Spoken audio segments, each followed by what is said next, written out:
Here. Counselor Smith. Present. Counselor Jones. Here. Counselor Pagano. Here. Counselor Simon. Present. How's everyone doing today? We're going to start today with a presentation from Bridges for Tobacco Control. So come on up. Thank you for coming today. Thank you. Good evening, everyone. Thank you for allowing me to speak today. My name is Samantha Dart. I'm the Community Engagement Coordinator for Bridges Tobacco Control Program. I will try to be quick today, but as part of our program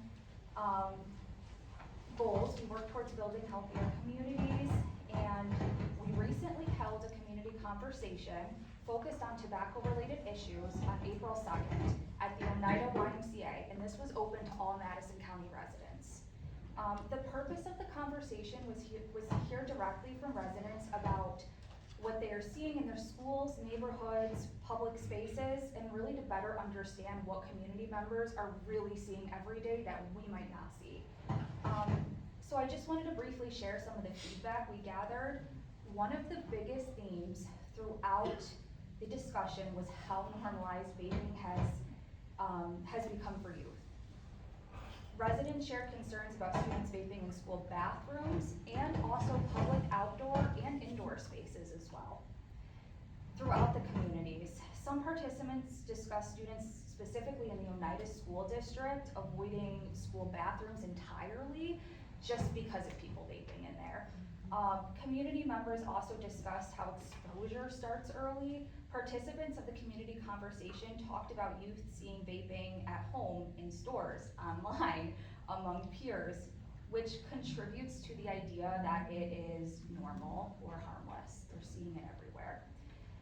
Another major topic that I really want to address was the access. Residents reportedly brought up concerns about the number of retailers selling tobacco and vape products throughout the area and how visible these products are to young people. Participants specifically mentioned convenience stores, delis, and other locations where youth regularly stop for snacks or drinks, possibly on their way home or on their way to school. One person described feeling like tobacco products were everywhere that they went. During the conversation, someone asked, why are we treating alcohol differently from tobacco? Why is selling tobacco to kids just a fine? That comment led to a broader discussion around enforcement and accountability. Community members questioned whether illegal tobacco sales are taken seriously enough and whether there should be stronger consequences. A large portion of the discussion focused on retail policies and the actual retail environment itself. The conversation shifted towards questions like how many retailers does a community need? What impact does constant visibility have on normalization? And how does early access affect youth exposure?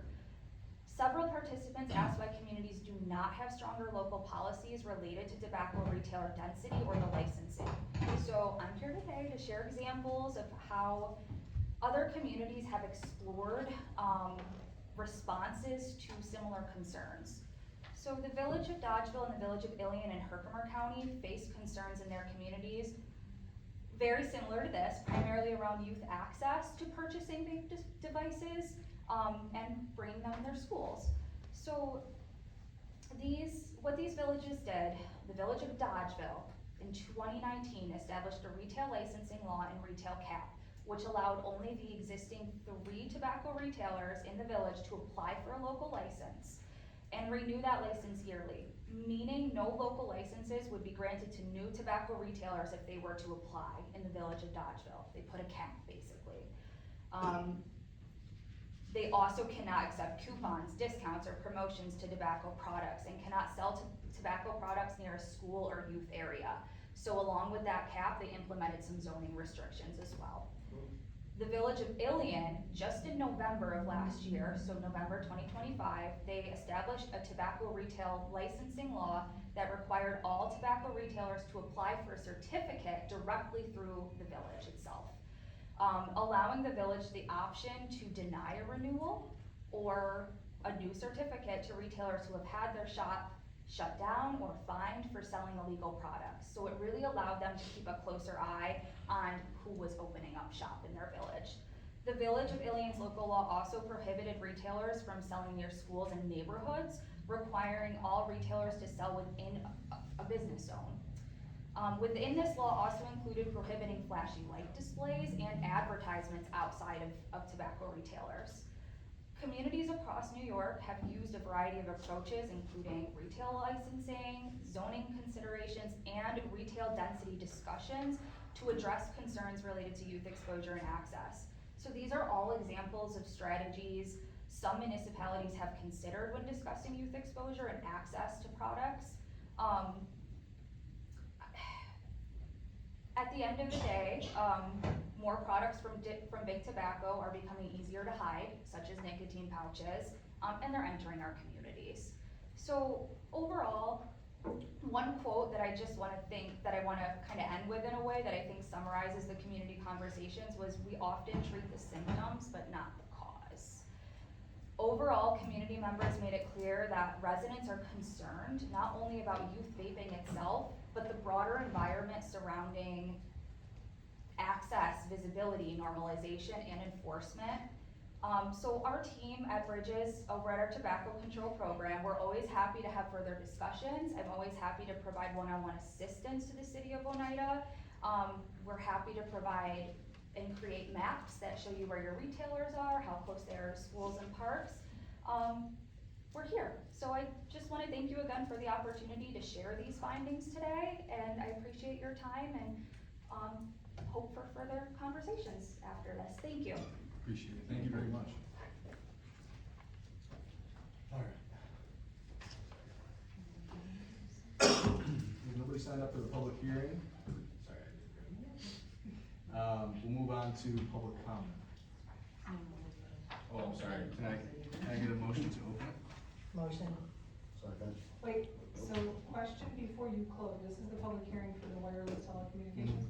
My only comment, do you want to close the public hearing because you have not yet received back comments from your planning commission, ZBA, or the Madison County Planning Department? So you may wanna leave it open in case there's things that come back. So just before we do a quick open it, close it, and it's done, I'm throwing myself out there beforehand. No, you're absolutely right.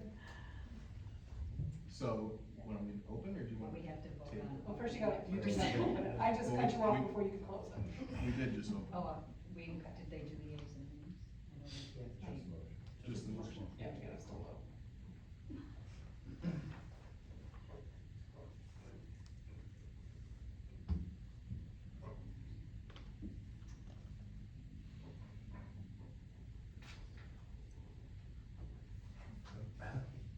Give it out.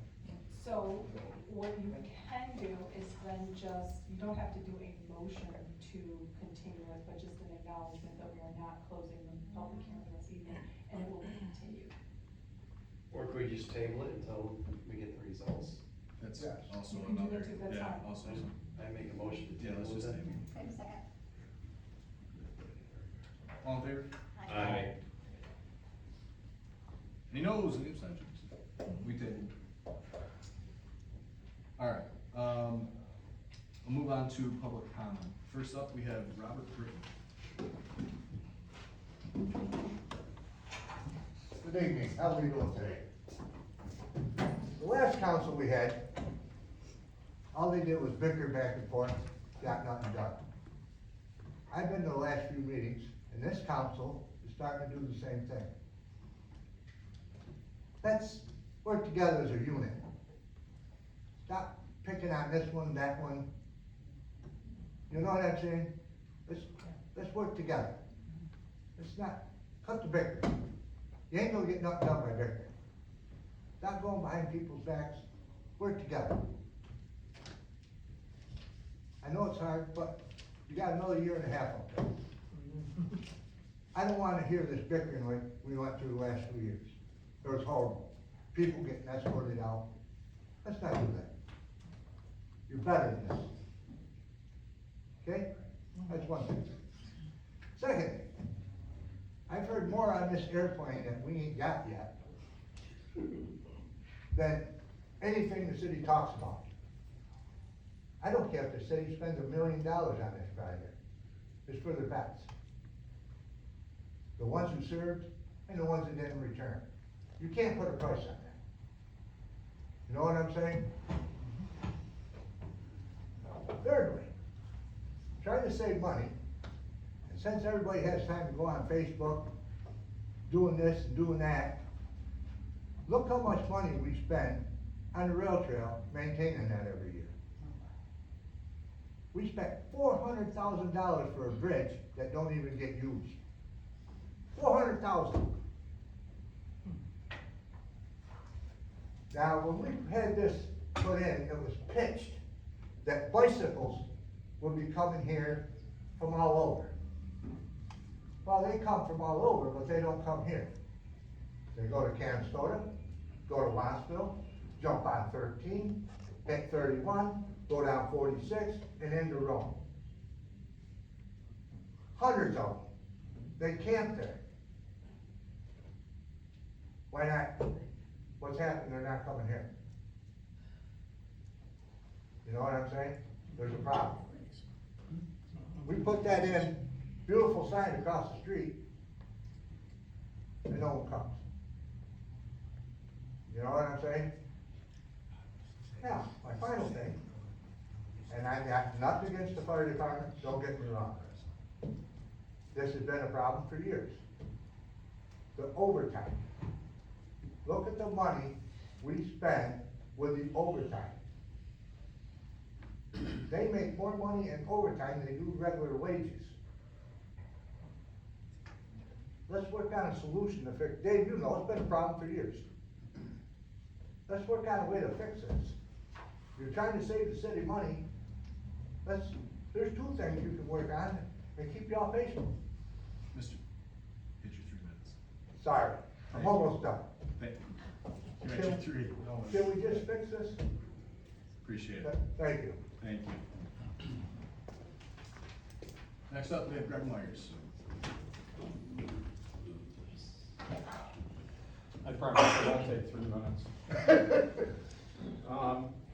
I come here tonight thinking that there was gonna be a public hearing on storage, trailers and whatnot. And so I reached out to, my code enforcement buddies throughout New York State to see if they had similar ordinances, in their jurisdictions, municipalities, townships, things like that. And I'm getting a wide variety of, dumpsters to, you name it. And so I'm just wondering, has the city reached out to other municipalities and asked if they have similar ordinances? So we're not reinventing the wheel here. I read the proposed law at length, and it's a good start. But there's a lot of areas that are very vague, that need to have clarification. And in such, there's 5 or 6 items that come to mind quickly that happen in our community that seemingly aren't being addressed. One of which is we have tow companies here. They have towed disabled trailers here that sit on their lots. This ordinance doesn't seem to address that. Is there a time frame with any of this? If they pull it in today, do they have a week? Do they have a month? Do they have 6 months? Do they have a year before those disabled trailers are removed from those lots? We have construction companies that routinely come into the city. We're talking about a 100-unit housing unit that's going up on the golf course. Certainly those contractors are gonna be bringing in storage facilities like the Walmart currently has. Is that addressed in there at all? Or are they gonna be in violation of this law, proposed law? We have industries that have trailers. We have an industry that has multiple trailers, dozens of them, that have sat there since the parking lot was put in years ago. They haven't moved. They're probably vacant, there's probably nothing stored in there. But again, is this ordinance going to address those things? Are we gonna go knock on the door and say, hey, there's no license plates on the trailers here, it needs to be moved?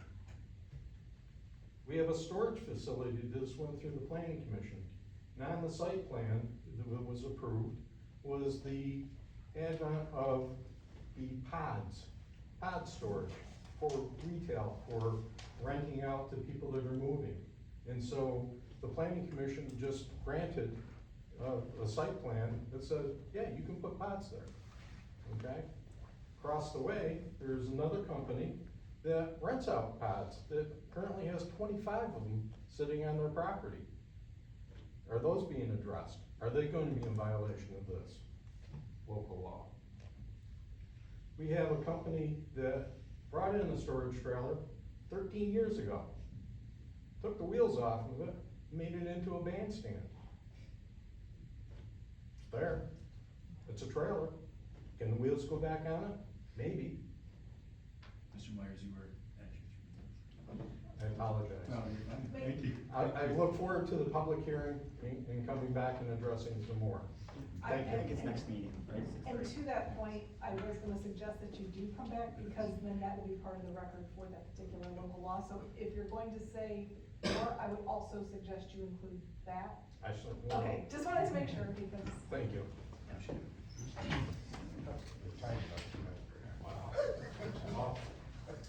All right, moving on to old business. Do we have any old business from council? I have a couple of things. Yeah.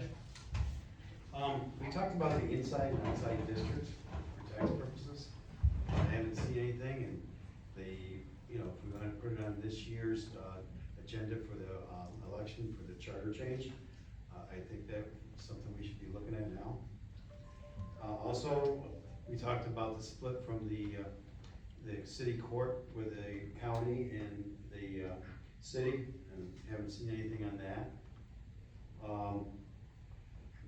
Also about homeless issues, we had a big thing here about a month ago, and then just wanted to see how we're progressing on that. I just wanna keep these things, like they could say, that, keep the, the things going, so we, keep on moving on that. And I remember, I think the first or the second meeting that we had here, I talked about the fact that we as a council, as Bob says, arguing back and forth and stuff like that, or bickering, but I said, what do we wanna be known as a council, and what do we want to accomplish as a council? And everybody thought it was a good idea, but I think we really need to focus on what we're gonna do going forward and work together. That's my whole business. Can I just address one thing? I am looking into how to, the city manager reached out to me about the inside and outside district. That is very complicated because of your tax structure and all that goes into it. So I've been researching it, but I don't have a perfect roadmap to provide yet. So it's not, that's not, hasn't been ignored. Okay. It's just, cause it raises questions on how you do want to address things. As we all know, there's a lot that is done in the inside district that doesn't happen in the outside district, and how does the council want, and these are things that you don't have to tell me right now, okay, but these are the kind of things, but like, if you just make it all one district, then how are some of those, whether it's sidewalks or lighting or hydrants or whatever it may be, things that aren't now universally shared expenses, is that the council's, is the council thinking they do want that to be a universal cost? Again, I don't need answers right now, but these are the things that, and how do you restructure that as a, cause even, like, for example, when you compare a city to the other forms of government, villages and towns, villages, you don't have districts within villages, right? It's a village is a village is a village, and everybody pays the same taxes, basically. You don't have separate towns. You have districts, you have sewer districts, you have lighting districts, you have drainage districts, you have fire protection districts, and those districts don't all necessarily match up with each other either, but they're all separate taxing conduits, if you will. So cities and villages tend to be clumped together, but you are a big city for land mass, maybe not for population, but land mass, and so how you address some of those things, I'm looking at. So I'll get back to you. And I actually have a question about that too. Once you develop the roadmap, could we get Leanne to maybe project out a 3-year, we were talking about gradually doing it, 3-year, 5-year costs and revenue? Of course. Just I'm so not we- sure it's a ease into it. you either have the inside and outside district or you don't. Oh, So so you we can't talked be like- about staging it in. Yeah, like, I mean, matching. as a practical matter, either the districts exist or they don't exist. Right. And so it Okay. can't be like Right, a little bit more, yeah. a little bit more, because also when you have changes in districting, that, as a general matter, the state comptroller approves districts. The creation, the extensions, the modifications, the eliminations, that all goes to the state comptroller, and that's a process.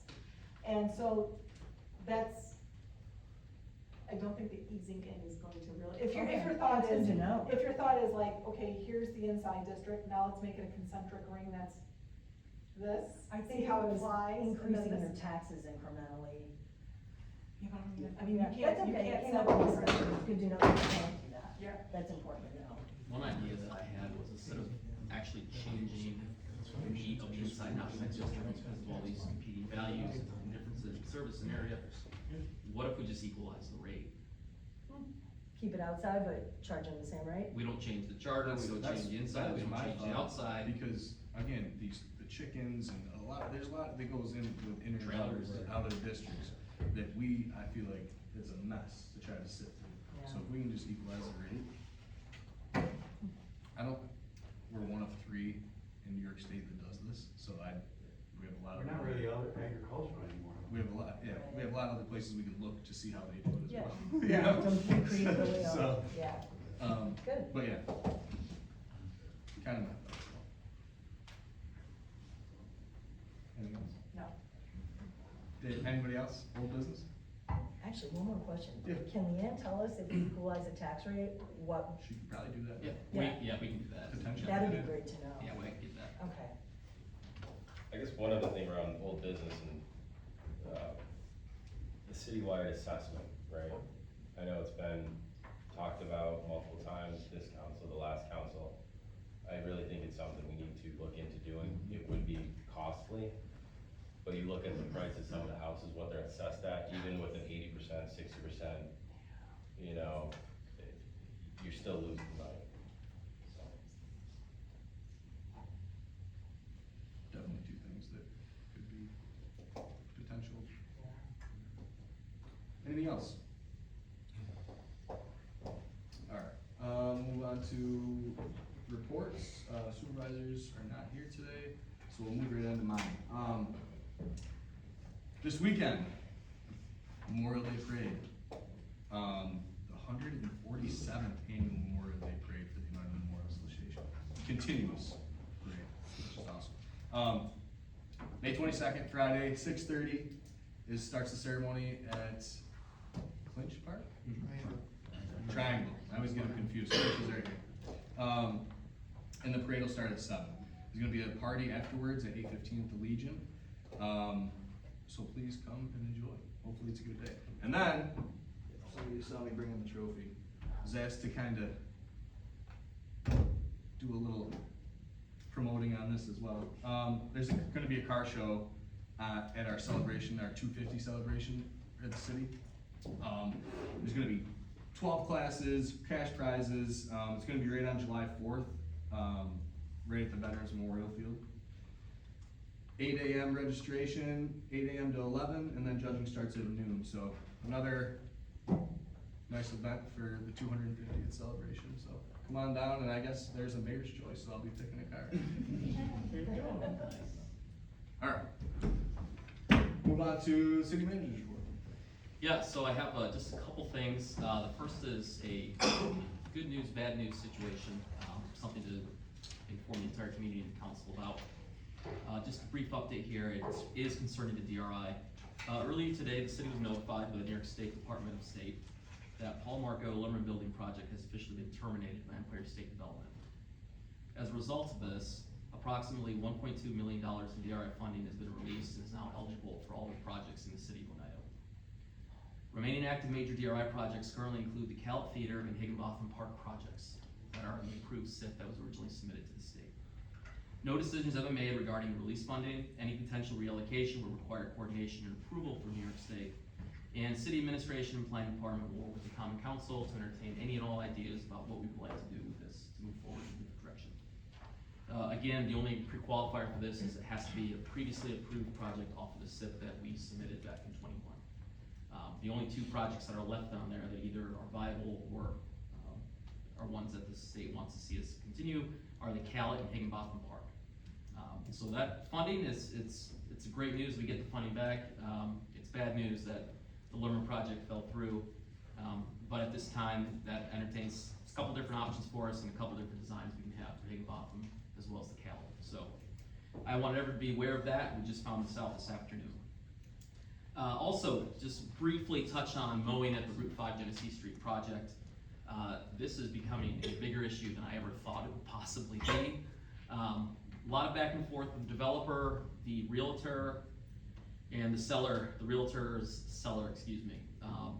Ultimately, the developer of the proposed project stepped forward, the same folks that were in front of us a couple weeks ago, maybe a month ago now, and they had heard some complaints from the community that the lawn had not been mowed up in the Route 5 project, and they graciously stepped in and volunteered that they would actually hire a company and mow the lawns, just as a show of good faith and goodwill for their neighbors up there. After a lot of back and forth, it was determined that there was some sort of alternative agreement between the seller's realtor and Ferris, a commercial mowing firm, for research and development of mowers on that lot. Has been there for years, actually. So it got a little convoluted, and we're not quite sure how to proceed here because there seems to be a side arrangement. And the bottom line takeaway from this is, I give all credit to Arthur and his development team. They stepped forward, they said they would do it, they didn't have a problem with it, and now we're getting a splashback from the realtors. So more to come with that. I would have loved to have said, you know, they're out there and they're mowing the lawns right now and they foot the bill, but unfortunately, it looks like we're gonna have a little more homework to do before we get this across the finish line. And I'm getting a call almost every day on it, so. Yeah. So the I realtor, have a feeling they're not gonna make it easy for us to try to develop that area. so the realtor didn't mow, and now they're upset that somebody has volunteered to mow? That's the gist of it. I don't know if there's a financial arrangement or to the extent of it, they would not verify what it was, simply that it People existed. around it are all up in arms about it. So, it was mowed last year. I don't know who did that or how they contracted it out, but I know that it was mowed. But they fall under the same property obligations that any other residential, commercial property does in the city. So, if the lawns get long, then we'll go over and we'll start code enforcement actions on them, unfortunately. But it's not how we wanted to proceed. We certainly would have loved the developer to have the opportunity to come in and demonstrate some of the goodwill. So, more to come with that, but it's one thing that it's been quite a fight the last few days. So, other than that, thank you for Mr. Mayor for bringing up the Memorial Day Parade this Friday. I'm looking forward to that. We'll be there. Other than that, I'm all set with my remarks. All right, can I get the approval of minutes from May 5th, 2026? Motion. Second?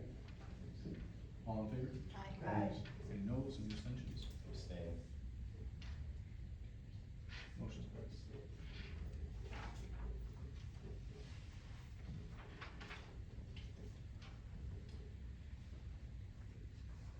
Can I get the approval of warrant number 10?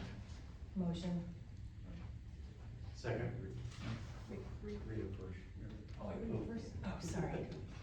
All right, resolve that warrant number 10, including checks and ACH payments totaling $539,237.20 as audited by the voucher committee, is hereby approved for payment in the usual manner at the discretion of the comptroller. Motion. Second. Any discussion? All in favor? Aye. Any opposed, any abstentions? Motion's passed. I'll now turn the meeting over to our city clerk, Sandy LaFleur. Item number 1, adopt a local law amending chapter 80 titled Insurance of the Code of the City of Oneida. This will be a roll call vote. Motion. Second?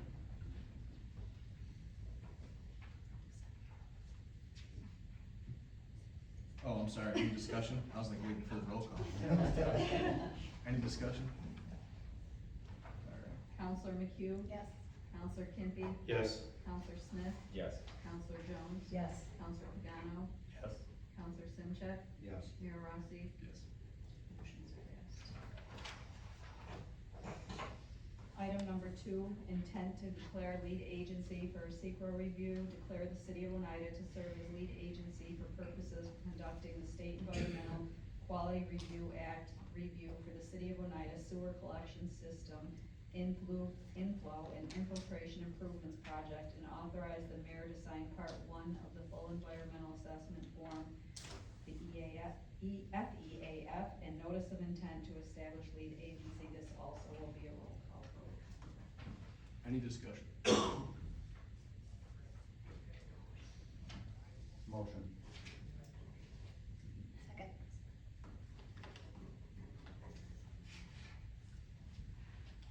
Counselor McHugh? Yes. Counselor Kimby? Yes. Counselor Smith? Yes. Counselor Jones? Yes. Counselor Pagano? Yes. Counselor Simchak? Yes. Mayor Rossi? So just for the benefit of those who may be new, and this is kind of a foreign process to a lot of people, this is just declaring that every action that a municipality takes has to have an environmental review. This is that first step, and because of the significance of the project, it's a type 1 action. And under the rules and regulations of Part 617 of, through the DEC, the city wants to declare itself lead agency, but you declare the intent to be lead agency for purposes of SECR. And then all of the list of interested and involved agencies that are on that full EAF, notice goes out to all of them. They have 30 days to consent to your designation. If they don't, then you would proceed on a coordinated basis. But this is the first step before you do that. So you'll do this now, a letter will go off after your contract engineers have prepared, and then after 30 days, you'll be able to declare yourself lead agency and go to the next step. And then also when they respond often, even if they consent, that's their opportunity to express any concerns, environmental concerns that is, that they would like to make sure you address during the environmental review process. So that's just your cliff note summary of what you just considered. It's fascinating. Good job. All right. I'm at the edge of my seat. Item number 3, bid results. Receive and place on file the bid results for the water treatment plant boiler replacement project. There were no bids involved, so this just allows to go back to bid. Motion. Second. Any discussion? Yeah, the way we do bids came up at the beginning of the year, and I think the procedure was just to put it in the Sentinel, the official paper. And we talked about kind of spreading the net so we would get more bids. I think at the time, we had one bid for, I wanna say water chemicals, and then a bunch of no bids. Have we, like, made more formal the way we reach out for bids? It's on the website also. The bid policy? The bid itself. Oh, when we put out The bid for a itself bid. is on, as a legal notice, so it's in the website and it's also, in the Sentinel. Okay. And I believe they've reached out, don't They they? Do the contractors we need see the Sentinel on our website? I would assume if they were used to bidding on projects in the city, probably. Okay. That's pretty standard practice for a lot of construction firms. Okay. Beyond that though, my directive to the department heads was reach out. You know who you've worked with, you Oh. know who's done work, send that to them Cool. directly and cast a wide net. Good. That's what I wanna see from them, is Yep. we talk to how many people we can Perfect. touch points with, so. So they'll put that out for a rebid and hopefully we'll get something? Yeah, if we gotta go farther, we gotta go farther. Okay. That's what we'll do. Is there a way to make that directive like a formal policy? I think it was a great directive. I just wouldn't want it to get lost, right, 1, 2, 3 years down the road. Yeah, absolutely. I can 100% make that to a formal policy. Well, we have a purchasing policy where the process is set forth, so what it may require is just looking at what your policy currently entails and whether or not there needs to be any changes to it. It might just be a tweak of an existing. We can codify that and for sure that's no problem at all. It seems now there's a lot of, even resources online and, not clearinghouses, isn't really the right word I want, but, where many different bids for many different municipalities are posted, and I apologize, I can't reference the names of the sites that I found, it was a month or two ago. And I wonder if maybe it's worth looking at some of these other ways that other municipalities put their bids out too, that, cause you know, I'm not sure how many people come to us to look You're for it. saying there's like a marketplace? Yeah. That's, Yeah, for municipalities municipal put- projects. okay. Yeah, thank you, that's exactly what I'm trying to say. Yeah, no, I was just trying to. Exactly. Yep. That, yeah, sounds good. Any other discussion? All in favor? Aye. Any noes, any abstentions? Motion's passed. Item number 4, budget transfers and amendments. Approve the budget transfers and amendments as outlined by the comptroller or third party duly retained by the city of Oneida to perform such services. Motion. Second. Any discussion? All in favor? Aye. Any noes, any abstentions? Motion passed. Any new business from council? I have a question. We get the monthly reports from the department heads, but we don't really talk about it at the council meetings anymore. We used to at one time. Is there a reason why we don't do that anymore? It's never been done since I've been here. Really? I guess. Oh, wow. For my 6 years. Okay. So, Cause I don't know. I just have some questions on it, that's all. Yeah. Things have kind of, there's been some evolution and there's not really, I'm not sure there was ever anything specific, because back when I started, and I don't want to receive nasty email from department heads, but all the department heads came and would ask their They questions did, and stuff. right. And I think there was a concern with cost to have people there that evening, I don't know, but, or Those maybe. department heads, they're selling, Perhaps, or maybe it was also just. You've got the chief, the only two that really show up, the two chiefs, pretty much. Yeah, It's- city engineer used to sit up here. Yeah, right. Well, no, so I just have a couple of questions, that's all, and if that's all right, can I do that or no? Yes? Right now? Yeah. So, It's your stage. on the fire department, he's used up half of his overtime budget as of the end of April. Is that true, from what I read through the report? So it is true. We started the year fully staffed, and I lost one to retirement, one to a lateral transfer. Currently down positions right now. We also had a member that had to go back to the academy because he got hurt, at the end of last year's academy. So we're short-staffed now. That's why we're going through our overtime. But your minimum staffing, is that 5 now? That never was that way, was that Correct. renegotiated in some type of? It is in the labor- contract. We have been running a 5-man. 6 people are on the shift, 5 people are on duty every day. We've been doing that for 20 years. Right. It's not new, it is in the contract. Yeah. And that's if you're asking my professional opinion, that's a bare minimum safety level for us to run a fire department. Okay. Unfortunately, we don't have the, sorry, lost words.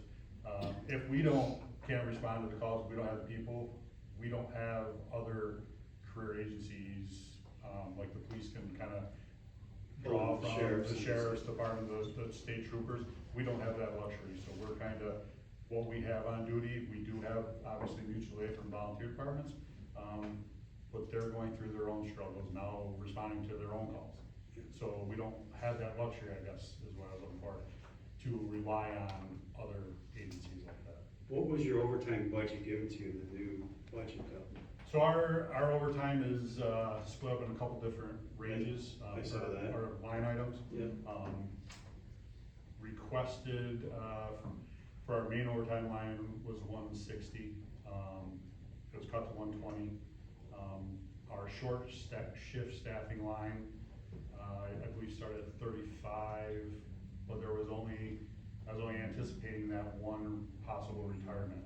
It wasn't a guarantee, but that was what I was anticipating, and obviously being short the other 2 to 3 positions, cuts into that very fast.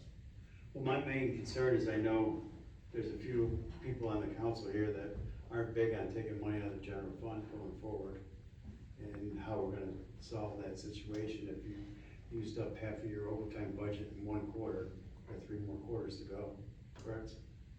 Understood, and again, that's all based off of our manning, that it's hard to, I can't predict how that goes with retirements.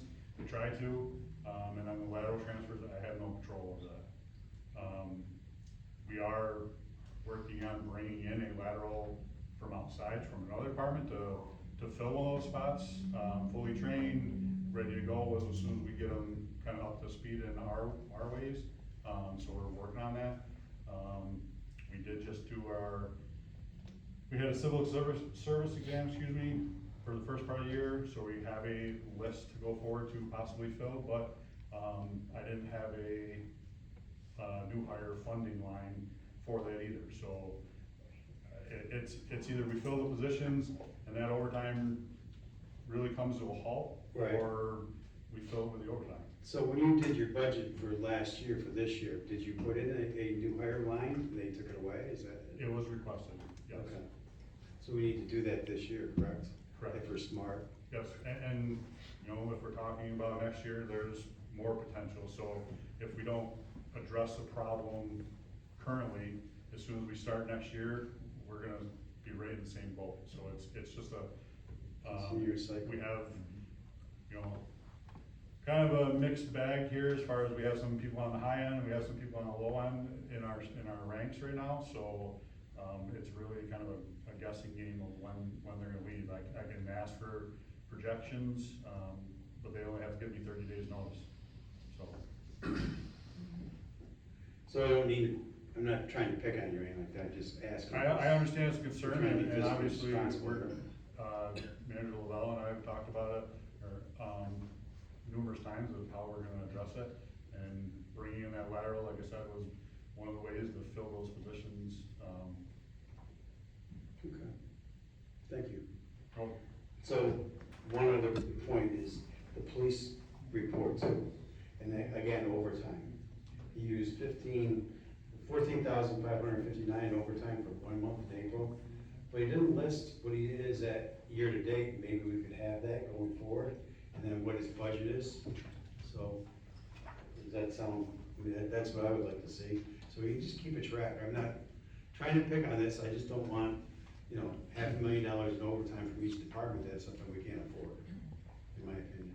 So- Dave, I think maybe this month Leanne included budget lines and percent remaining. Okay. Yeah, All right. it's new this month. Okay. I haven't looked at it, it's huge, Okay. but, yeah.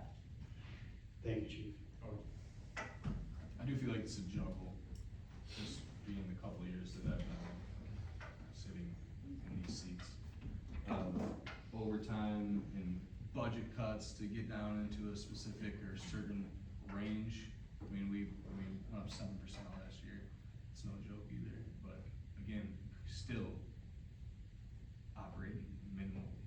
So it's kind of tough. It's, always looking forward to new revenue stuff, so I hopefully some of those conversations keep going, but it's a juggle. It really is, so. I think it's been that way for years, though. It has.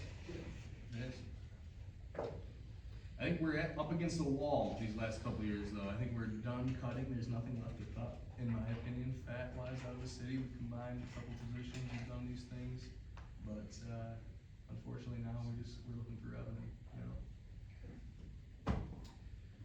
My opinion. All right, so I'm going to make a motion to go into executive session for advice from council. Can I get a motion? And will action be taken after? No action will be taken. No action will be taken. Can I get a second? Thank you. Thank you guys all for coming. We're taking 5 minutes. All in favor? Aye. Take a 5-minute break.